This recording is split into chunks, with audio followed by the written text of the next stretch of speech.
इस लम्हे को रोक दूं या मैं खुद को इसमें झोंक दूं।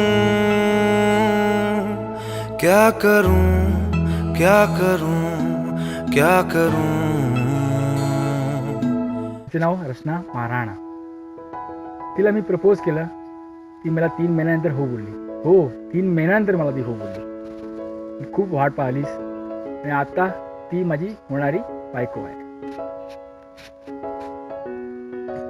पण मला एवढा विश्वास आहे ती चांगलं सगळ्यांना सांभाळून घेईल आणि सगळ्यांचं मन जिंकेल.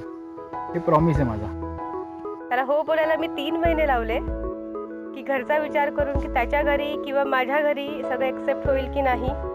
सगळा विचार करता करता 3 महिने सरून गेले. नंतर फायनली मी त्याला हो बोलले. पण पुढे लग्नाची पूर्ण लग्नाचा प्रवास पूर्ण करायला आमच्या दोघांच्या आईंनी जास्त मदत केली. नंतर हळूहळू बाबांनाही कन्व्हिन्स केलं. पण 2 वेगवेगळ्या राज्यातील लोक म्हणजे तो कानडी आणि मी राजपूत.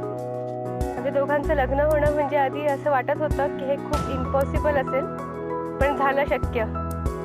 अमर असा करेल म्हणून आपल्याला वाटलंच नाही.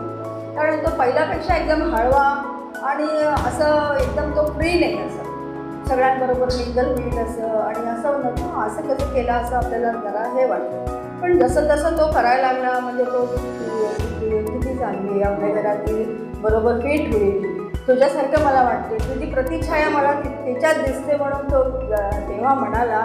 तेव्हा मला पण माझं पोझिशन काय आहे म्हणून मला कळलं. त्यामुळे मला म्हटले जाऊ दे, आपल्या मुलाचं शेवटी सुख जास्त हे महत्त्वाचं आहे. आपल्या ह्याच्यापेक्षा त्याचं सुख बघायचं. शेवटी त्यांना संसार करायचा आहे, त्यांना हे करायचं आहे. आपलं आता संपायला आलं आहे, आता आपण त्यांचं सुखच बघायचं मुलांचं आणि बाकीचं काय नाही म्हणून मी मान्य झाले.